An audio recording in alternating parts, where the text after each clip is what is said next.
Hello and welcome to income tax Gurukul. हम income from other sources के बारे में पढ़ रहे थे, उसी को चैप्टर को हम आगे बढ़ते हुए आज जो हमारा मेन टॉपिक रहेगा पढ़ने के लिए, उसमें क्या होता है दोस्तों, कई बार जब कोई भी एक क्लोजली हेल्ड कंपनी, एक प्राइवेट लिमिटेड कंपनी जिसमें पब्लिक सब्सटेंशियली इंटरेस्टेड ना हो, वो वाली कंपनी की बात करेंगे।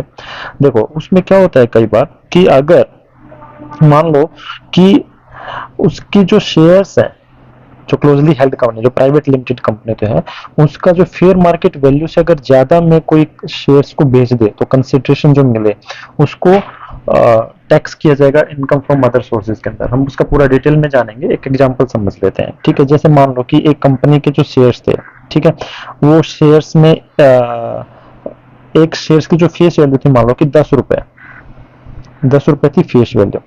अब उस 10 रुपए की फेस वैल्यू को उस शेयर की मार्केट वैल्यू अभी मान लो हो गई 12 रुपए, और वो कंपनी कौन सी है? एक क्लोजली हेल्ड कंपनी जिसमें पब्लिक सब्सटेंशियली इंटरेस्टेड ना हो। अब वो 12 रुपए का शेयर है, कोई बंदा आके बोलता है कि सर एक काम करता हूँ, आप ना ये इस कंपनी का शेयर है, 12 रुपए का फेयर मार्केट वैल्यू चल रही है, आप मुझे, मैं आपके 16 रुपए पे खरीदने को तैयार हूँ। अरे ऐसे कैसे हो सकता है? कोई चीज जिसकी वैल्यू 12 रुपए हो, जिसकी फेयर मार्केट वैल्यू, मार्केट में जिसका रेट 12 रुपए चल रहा हो, उसको कोई 16 रुपए दे देगा? इसका मतलब कुछ ना कुछ तो गड़बड़ हो रही है। तो गवर्नमेंट ने कहा कि आप बेचो, हमें कोई दिक्कत नहीं है, आप फेयर मार्केट से ज्यादा पे बेचो, उतनी कंसिडरेशन आपको मिलेगी, लेकिन जो कंसिडरेशन आपको एक्स्ट्रा मिलेगी वो टैक्स देना पड़ेगा। कितने रुपए का टैक्स? कितने रुपए की इनकम पे? 4 रुपए की इनकम। किसको देना पड़ेगा? इस खरीदने वाले को, बायर को, जो बायर शेयर्स को खरीद रहा है, या फिर इस कंपनी को? ऑब्वियसली इस कंपनी को पैसे मिले हैं ना, तो कंपनी को टैक्स देना पड़ेगा इनकम फ्रॉम अदर सोर्सेज के अंदर। तो हमें दो तीन बातें समझ में आ गई। पहली बात तो ये है कि कंपनी प्राइवेट लिमिटेड होनी चाहिए, I mean closely held company होनी चाहिए जिसमें पब्लिक सब्सटेंशियली इंटरेस्टेड ना हो। दूसरी बात, जब भी कोई शेयर प्रीमियम पे, क्योंकि इसकी फेयर मार्केट वैल्यू तो कितनी है? 12 रुपये, लेकिन प्रीमियम पे बेच दिया उसको। प्रीमियम पे जब बेच रहे हैं तो जो एक्स्ट्रा जो अमाउंट, जो प्रीमियम की जो अमाउंट होती है, उसको इनकम फ्रॉम अदर सोर्सेज के अंदर टैक्स किया जाएगा। क्योंकि जब भी कोई कंपनी प्राइवेट लिमिटेड कंपनी होती है और उसका शेयर की वैल्यू उतनी है, अगर आपको कैलकुलेट करोगे उस शेयर्स की, लेकिन उससे वैल्यू से फिर भी ज्यादा पे कोई खरीद रहा है, तो इसका मतलब कुछ ना कुछ तो गड़बड़ है। तो गवर्नमेंट ने कहा कि आप जो भी खरीदना, जितने पे बेचना बेचो, हमें कोई दिक्कत नहीं है, पर जो प्रीमियम के अमाउंट उसको टैक्स करेंगे। तो इसी तरह सेक्शन 56 टू इसके बारे में बात करता है। इसके अंदर ये बोलता है कि कोई भी अमाउंट, अगर कोई भी एक आदमी रेजिडेंट, कोई भी इंडियन रेजिडेंट उसको खरीदता है क्लोजली हेल्ड कंपनी में, किस एक्सेस में? जो फेयर मार्केट वैल्यू से ज्यादा पे खरीदता है, तो उस केस के अंदर जो भी प्रीमियम की अमाउंट है वो टैक्स कर दी जाएगी। सच एक्सेस, जो भी एक्सेस है, यहाँ पे कितने रुपए की एक्सेस थी? 4 रुपए की excess, is to be treat is the income of the closely held company की इनकम मान लेंगे, और सेक्शन 56 सब सेक्शन 2 के अंदर उसको टैक्स करेंगे। अच्छा, अब कितनी इनकम को करना है टैक्स, और कितना एक्स्ट्रा जो प्रीमियम का जो मैंने बता दिया, हम इसको एग्जांपल लेके करेंगे, पूरा डिटेल में देखेंगे कि वहां पे सेक्शन 56 सब सेक्शन 2 लगेगा कि नहीं। उससे पहले एक बात और समझ ले कि फेयर मार्केट वैल्यू कैसे पता चलेगा, क्योंकि ये तो कोई शेयर मार्केट पे तो लिस्टेड है नहीं। वहां पे तो अगर मान लो बीएससी या एनएससी पे लिस्टेड है, तो वहां पे पता चल जाएगा कि स्टॉक के हिसाब से किसका स्टॉक कितने रुपए का बिक रहा है। तो यहाँ पे कैसे पता चलेगा कि इसकी ये फेयर मार्केट वैल्यू है? तो कैसे कैलकुलेट करें? उसके लिए उसने, हाँ, सीबीडीटी इनकम टैक्स एक्ट के हिसाब से उन्होंने दो चीजें बताई है उसमें, कि इन दोनों में से जो भी हायर वैल्यू आएगी ना, वो फेयर मार्केट वैल्यू मान लेंगे। तो फेयर मार्केट वैल्यू की हायर वैल्यू कैसे? एक तो ये कि जो भी प्रिस्क्राइब्ड मेथड है, एक मेथड दे रखा है, तरीका दे रखा है, उसके हिसाब से आप फेयर मार्केट वैल्यू को कैलकुलेट करो। ठीक है, और उस कैलकुलेशन के अंदर ये यहाँ पे क्लियर कर दिया है, जब आप फेयर मार्केट वैल्यू कर रहे हो तो एसेट की, क्योंकि आपको एक बैलेंस शीट के अंदर आपको देखना पड़ेगा नहीं कि आपकी कंपनी की वैल्यू कितनी है, तो शेयर्स की वैल्यू कितनी है। तो जब आप कैलकुलेट करोगे उस मेथड के अकॉर्डिंग, तो उसके अंदर intangible asset like goodwill, know how, patent, copyright, trademark, licence, franchisee और एनी अदर बिजनेस, वो भी इसके अंदर इंक्लूड करने पड़ेंगे एसेट की वैल्यू के अंदर। क्योंकि एसेट की वैल्यू का पता चलेगा, लायबिलिटी की वैल्यू का पता चलेगा, तभी तुम्हें पता चलेगा ना कंपनी की नेटवर्थ कितनी है और कंपनी की एक्चुअल में वैल्यू कितनी है।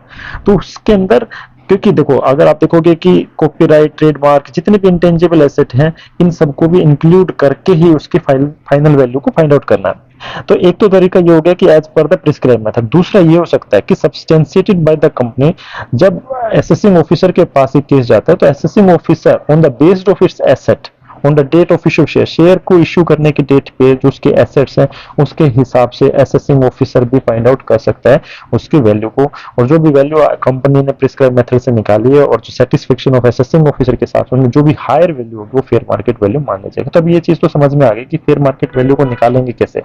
उससे पहले फेयर मार्केट वैल्यू से निकालने से पहले अब जो भी एक्स्ट्रा जो अमाउंट पे बेचे, जो प्रीमियम पे बेचा है उतना टैक्स करेंगे। चलो एक एग्जांपल की हेल्प से समझते हैं, उससे पूरी चीजें क्लियर हो जाएंगी। जैसे पहला एग्जांपल है, ये एक कंपनी है ए प्राइवेट लिमिटेड, ठीक है, उसके 10,000 शेयर है और फेस वैल्यू कितनी है उसकी, 100 रुपए का एक शेयर की फेस वैल्यू है, लेकिन उसकी फेयर मार्केट वैल्यू कितनी होगी, 120। अब ये 100 रुपए का शेयर नहीं बिक रहा, फेयर मार्केट वैल्यू उसकी 120 रुपए है, बट हमने बेचा, इश्यू कितने पे किया है, 130 रुपए में किसने खरीदा है। तो इसका मतलब ये हुआ एक्चुअल में शेयर तो वैल्यू कितनी थी, 120 रुपए थे, लेकिन खरीदने ये कितने पे, 130 रुपए पे। तो यहाँ पे सबसे पहली बात तो है कि सबसेक्शन 56 सबसेक्शन 2 लगेगा कि नहीं लगेगा, हाँ लगेगा, क्योंकि ये तभी लगता है जब कोई शेयर, कोई क्लोजली हेल्ड कंपनी अपने शेयर को प्रीमियम पे बेचती है। यहाँ पे प्रीमियम पे तो बेच दे, कितने रुपए के प्रीमियम पे, 10 रुपए के प्रीमियम पे तो बेच रही है, तो यहाँ पे एप्लीकेबल होगा। अच्छा एप्लीकेबल तो होगा, ये चीज तो पता चल गई। अब इस पे टैक्स कितना दिया जाएगा, टैक्स कितना लगेगा, तो कितने अमाउंट के ऊपर टैक्स लगेगा, तो income from other sources calculate करने हैं, जो फेयर मार्केट वैल्यू से एक्स्ट्रा कितना कितना प्रीमियम, 10 रुपए, 10 रुपए का बेचा और कितने एक कितने शेयर थे बेटा, 10,000, तो 10,000 को 10 रुपए से अगर करोगे तो 1 लाख रुपीज आ गए। तो 1 लाख रुपए उसकी इनकम फ्रॉम अदर सोर्सेज मान ली जाएगी, किसकी, ए प्राइवेट लिमिटेड की। होप करता हूं आपको समझ में आ गया होगा। चलो उसका एक दूसरा एग्जांपल भी समझते हैं। वो यहाँ पे बताया गया, देखो 130 रुपए का जो प्रीमियम बेचा था और 120 रुपए की फेयर मार्केट, तो 10 रुपए का इनका डिफरेंस कितना आ गया, 10 रुपए, और 10 रुपए एक शेयर, कितने शेयर टोटल, 10,000, तो 1 लाख रुपए ट्रीट की जाएगी income of in the hand of A private limited में। ठीक है, अब बी प्राइवेट लिमिटेड की बात करते हैं, एक दूसरी कंपनी है जिसमें शेयर्स कितने हैं उसके, 20,000 शेयर है और जिसकी फेयर मार्केट वैल्यू कितनी है, 100 रुपए की फेयर मार्केट है, लेकिन सॉरी फेस वैल्यू उसकी 100 रुपए की और फेयर मार्केट वैल्यू 120 रुपए की, और इश्यू कितने पे करी है, 110 रुपए पे, मतलब जितने की मार्केट रेट से उसे कम पे बेच दिया, कम पे बेच दिया तो हमें कोई दिक्कत नहीं। तो सबसे पहली बात यह है कि उस पर एप्लीकेबल होगा, इस पे एप्लीकेबल होगा कि नहीं होगा। तो उसके लिए बताया कि are attracted when the shares are sold at premium, premium पे तो बेचे ही नहीं है ना, क्योंकि 120 रुपए का तो मार्केट में भाव मिल रहा है, उसने तो सस्ते पे बेच दिया, तो प्रीमियम कहाँ हुआ, प्रीमियम तो कुछ हुआ ही नहीं। तो इसलिए कोई भी सम यहाँ पे चार्ज नहीं होगा, इसमें कोई भी टैक्स नहीं आएगा इनकम फ्रॉम अदर सोर्सेज के अंदर, क्योंकि यहाँ पे पहले ही कम में बेच रहा है। तो आपको ये नहीं देखना कि फेस वैल्यू कितनी है और इश्यू प्राइस कितना, हमें देखना कि फेयर मार्केट वैल्यू, ये भी क्लियरली यहाँ पे लिखा हुआ कि जब फेयर मार्केट वैल्यू से एक्स्ट्रा बेचा हो तभी सेक्शन 56 सबसेक्शन 2 उसके अंदर इंप्लीमेंट होएगा। ठीक है, अब हम ये बात तो हमें समझ में आ गई। हम नेक्स्ट की बात करते हैं, जब फेस टोटल शेयर्स कितने हैं बेटा, 30,000 है और उसकी फेस वैल्यू कितनी है, 100 रुपए, और फेयर मार्केट वैल्यू कितनी है, 90 रुपए, और इश्यू प्राइस कितना है, 98 रुपए। अब यहाँ पे आप बोलोगे कि सर देखो फेयर मार्केट वैल्यू तो 90 रुपए है और 98 रुपए में बेच रहा है, तो प्रीमियम पे हुआ कि नहीं। अरे प्रीमियम पे तो आप ऐसे बोल सकते हो, लेकिन फेस वैल्यू कितनी है, 100 रुपए, 100 रुपए की चीज उसकी फेयर मार्केट वैल्यू पहले ही नीचे डाउन गई है, लेकिन फिर भी फेस वैल्यू से तो कम गई, तो वहां पे भी सेक्शन 56 अट्रैक्ट नहीं होगा बेटा, नॉट अट्रैक्टेड, क्योंकि शेयर्स को डिस्काउंट पे बेचा गया है, जबकि issue price fair market value से ज्यादा है, फिर भी अट्रैक्ट नहीं होगा, क्योंकि हम देखते हैं कि इश्यू प्राइस होना चाहिए वो फेयर मार्केट वैल्यू से जब भी ज्यादा होगा तो उसी टाइम पे हमारा सेक्शन इंप्लीमेंट हो जाएगा, लेकिन यहाँ पे इंप्लीमेंट नहीं होगा, क्योंकि शेयर्स ये काफी इंपॉर्टेंट एग्जाम्पल है, इसको आप प्लीज आप पूरा अच्छे से समझो। जब इसमें ये लिखा है कि फेयर मार्केट वैल्यू से वो वाली कंडीशन तो सेटिस्फाई हो गई और क्लोजली हेल्ड कंपनी सब कंडीशन सेटिस्फाई होगी, लेकिन फिर भी अट्रैक्ट नहीं होगा, क्योंकि शेयर्स को डिस्काउंट पे बेचा गया है, क्योंकि इसकी फेस वैल्यू ही ज्यादा है और जो इश्यू प्राइस है वो कम है। ठीक है, अब एक नेक्स्ट केस का डिस्कस कर लेते हैं। जब 40,000 शेयर्स हैं और फेस वैल्यू कितनी है, 100 रुपए, और फेयर मार्केट वैल्यू कितनी है, 90 रुपए, और यहाँ पे कितने रुपए के इश्यू प्राइस, 110 का। फेयर मार्केट वैल्यू तो 90 रुपए आ गई, ये सबसे बेस्ट एग्जांपल है, 90 रुपए आ गई फेयर मार्केट वैल्यू, तो फिर भी हमने 110 का बेचा, क्या ये 110 इससे ज्यादा है, ओब्वियसली फेयर मार्केट वैल्यू से ज्यादा है, 20 रुपए। ठीक है, क्या ये फेयर मार्केट जो फेस वैल्यू थी फेस वैल्यू से ज्यादा है, ओब्वियसली ज्यादा है, 10 रुपए ज्यादा है फेस वैल्यू से। तो कहने का मतलब ये वाला तो पोर्शन इसमें इंप्लीमेंट होगा नहीं, तो यहाँ पे सीधी सी बात हो गई, फेस वैल्यू से भी ज्यादा है और फेयर मार्केट वैल्यू से भी ज्यादा है, तो प्रीमियम पे तो बेचा है। अब हमें ये फाइंड आउट करना कि प्रीमियम कितना है, कितना प्रीमियम है।